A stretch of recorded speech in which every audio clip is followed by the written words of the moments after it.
Salam pemirsa, berjumpa lagi bersama saya dalam pembahasan buku Bersama Tuhan di Waktu Fajar. Buku ini dituliskan oleh Nyonya Ellen G. White. Buku ini menceritakan dengan doa dan bimbingan darinya.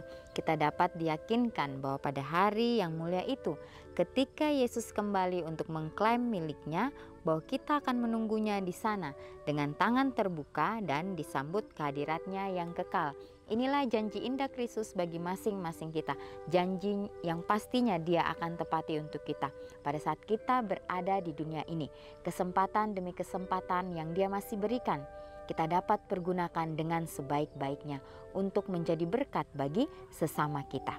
Pada saat ini saya mengundang akan seluruh anggota keluarga dan saudara-saudara semua. Kita dapat berkumpul bersama-sama. Kita akan mempelajari nasihat firman Tuhan pada saat ini, dan biarlah rencana-rencana indah Tuhan itu akan menjadi bagian masing-masing kita. Kita akan masuk ke dalam judulnya, kita adalah teman sekerja dengan Dia. Ayatnya terdapat di dalam 2 Korintus 6 ayat 1. Sebagai teman-teman sekerja, kami menasehatkan kamu supaya kamu jangan membuat menjadi sia-sia kasih karunia Tuhan yang telah kamu terima. Dalam hidup Yesus, segala sesuatu dipusatkan pada pekerjaannya, yaitu pekerjaan besar penebusan di mana Ia sudah datang untuk melaksanakannya. Pengabdian yang sama, penyangkalan diri dan pengorbanan yang sama, penurutan kepada tuntutan firman Tuhan yang sama, seharusnya dinyatakan dalam diri murid-muridnya. Ya, jadi ini kita diajak atau kita diminta untuk menjadi teman sekerja dengan Yesus. Kalau kita mengingat kembali bagaimana perjalanan Yesus pada saat Dia berada di dunia, dikatakan segala sesuatu dipusatkan pada pekerjaannya, yaitu pekerjaan besar penebusan. Ya, jadi Yesus datang ke dunia ini mempunyai suatu misi, yaitu untuk menebus setiap umat manusia dari dosa. Tetapi Yesus juga harus mengalami bagaimana Dia harus hidup di dunia ini sebagaimana kita manusia biasa. Dia bekerja dengan ayahnya, bagaimana Dia juga harus menunjukkan kasih-Nya kepada setiap orang, bagaimana Dia belajar akan karakter, ya, karakter yang sempurna, yaitu karakter surga, sehingga Dia boleh menjadi teladan bagi setiap umat manusia. Ya, dan juga di sini bagaimana Yesus juga Dia harus memberikan teladan juga kepada murid-muridnya. Ya, jadi pada saat Yesus Dia memanggil ke-12 muridnya, disitulah bagaimana Dia memanggil dengan kelemah lembutan. Ya, Dia memanggil dengan suatu hal yang murid-murid ini rasakan bahwa tidak ada seorang pun yang dapat mengajak mereka sebagaimana Yesus. Sehingga mereka dapat meninggalkan segala sesuatunya. Mereka tidak memikirkan apa yang harus terjadi ke depannya, tapi mereka tahu ini adalah Mesias. Bagaimana mereka harus mengikuti itu, ya, sehingga mereka tidak merasa khawatir lagi, mereka tidak merasa ragu lagi. Tapi disinilah bagaimana pada saat Yesus mengetuk setiap pintu hati kita, apakah kita sama seperti murid-murid sehingga kita langsung mengatakan bahwa ya Bapa, ini aku, utuslah aku.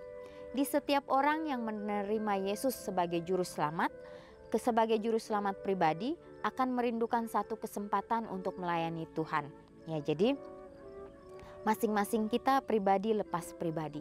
Jika kita menerima Yesus sebagai juru selamat pribadi kita, maka di situ dikatakan merindukan satu kesempatan untuk melayani Tuhan. Ya, jadi ini kembali lagi kepada masing-masing kita. Dalam memikirkan apa yang telah dilakukan surga baginya, hatinya tergugah dengan kasih yang tak terbatas dan rasa syukur yang terpuji. Dia ingin sekali menonjolkan rasa terima kasihnya dengan mengabdikan semua kesanggupannya dalam pekerjaan Tuhan. Dia ingin menunjukkan kasihnya bagi Tuhan dan bagi miliknya yang sudah dibeli. Dia mendambakan kerja keras, kesukaran dan pengorbanan. Ya, jadi perjalanan Kristus adalah perjalanan yang dikatakan di sini penuh dengan kesukaran dan pengorbanan.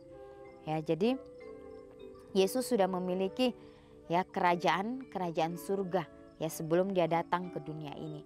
Tetapi karena Dia sangat mengasihi kita sehingga dia rela mengorbankan semuanya. Ya, dia rela untuk datang ke dunia ini untuk ya hidup dengan keras, dikatakan untuk hidup dengan penuh kesukaran. Ya, jadi bila mana kita sebagai umat-umat Tuhan, khususnya di detik-detik kedatangan Tuhan ini, bagaimana kita juga harus bersiap, kita juga harus bersedia. Ya, karena waktunya sudah sangat singkat. Dikatakan dalam memikirkan apa yang telah dilakukan surga baginya, hatinya tergugah dengan kasih yang tak terbatas dan rasa syukur yang terpuji. Ya, jadi hatinya ini ya bukan mungkin tetapi memang Yesus tidak tega melihat ciptaannya atau melihat kita umat-umatnya ini merasa terpuruk, tetapi dia ingin ya memberikan kita suatu pengertian bahwa dia sangat mengasihi kita dengan sepenuh hatinya, ya, dengan rela untuk mati di atas kayu salib. Ya, jadi inilah bagaimana kita harus memahami, kita harus mengerti ya betapa pentingnya untuk kita belajar firman Tuhan dan kita renungkan itu dalam kehidupan kita. Pada saat kita merenungkan itu, biarlah kita meminta tuntunan Tuhan sehingga kita dapat mempraktekkan akan teladan Kristus di dalam kehidupan masing-masing kita. Yesus ingin menunjukkan kasih-Nya bagi Tuhan dan bagi miliknya yang sudah dibeli. Dia mendambakan masing-masing kita supaya selalu datang kepadanya, selalu belajar daripadanya. Ya, sama seperti Petrus pada saat dia sudah menyangkal akan Yesus, ya di situ dia merasa bahwa dia sudah melakukan kesalahan yang besar di dalam kehidupannya. Akhirnya Petrus dia pergi di suatu tempat, di situ dia menangis, ya dia menyesali setiap perbuatannya.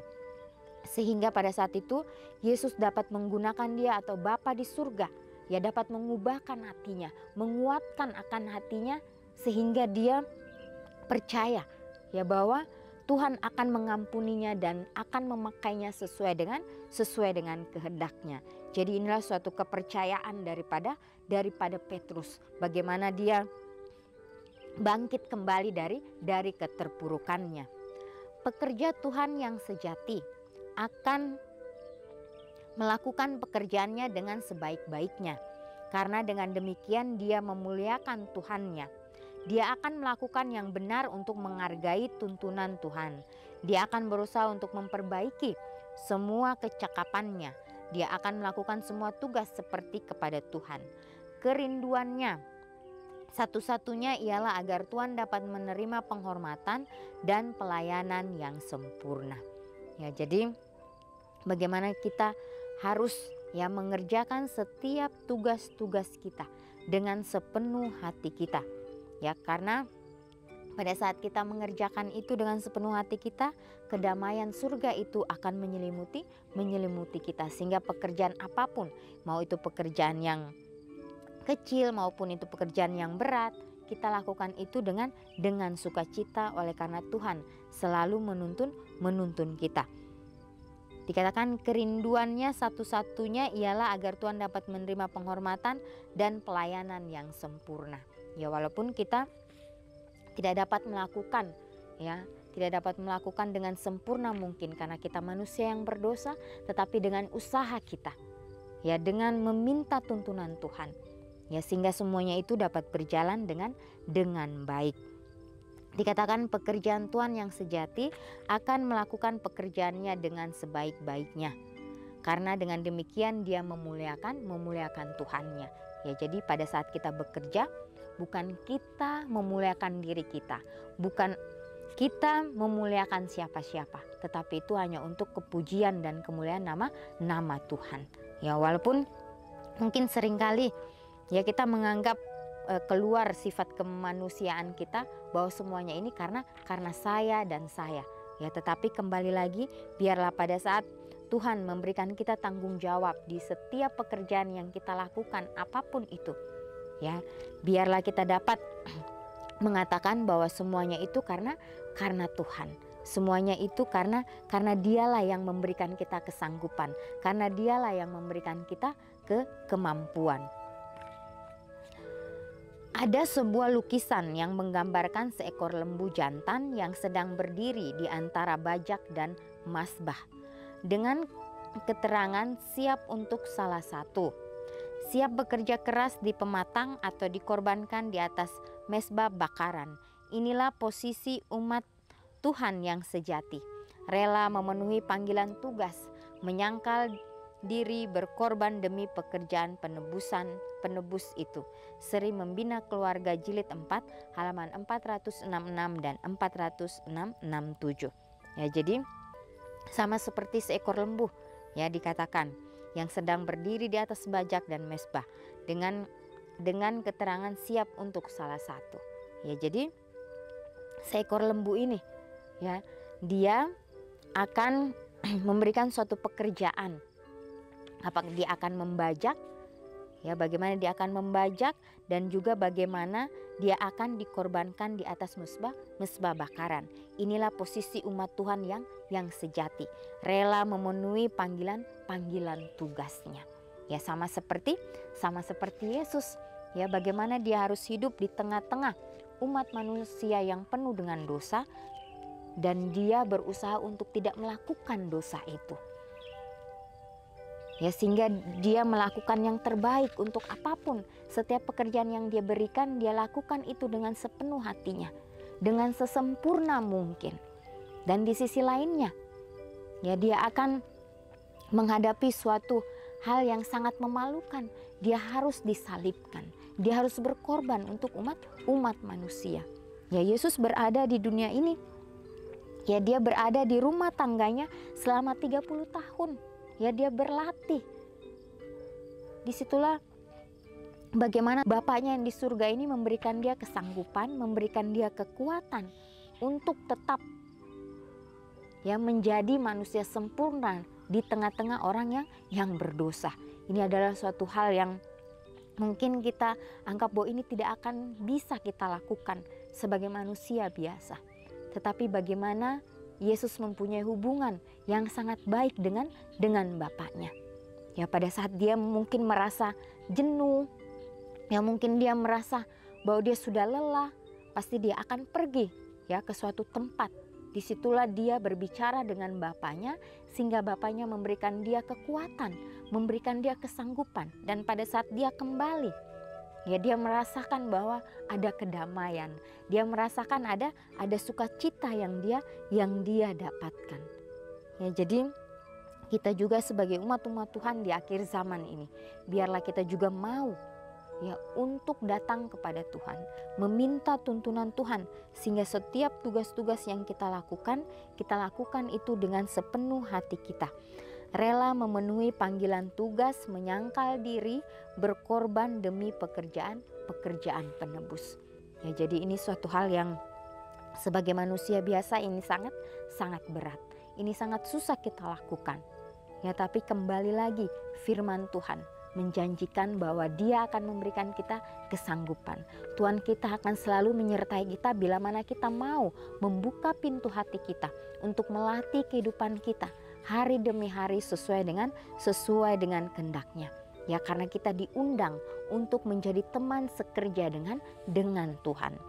Talenta betapa sedikit sekalipun harus digunakan. Pertanyaan yang paling mengkhawatirkan kita bukanlah berapa banyak telah saya terima, melainkan apakah yang saya perbuat dengan apa yang saya punyai. Seri Membina Keluarga Jilid 5 halaman 249. Ya, jadi sudah sangat jelas nasihat firman Tuhan pada saat ini.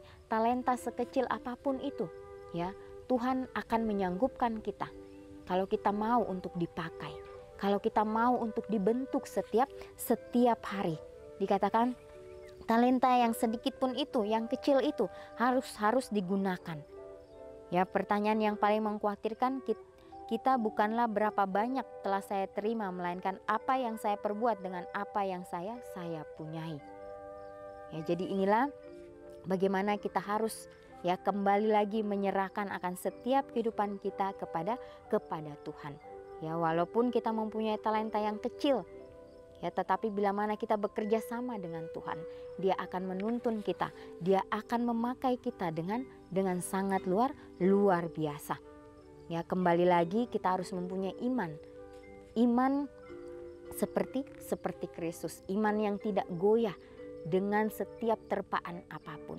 Iman yang selalu kokoh. Ya, iman yang tidak terombang-ambing.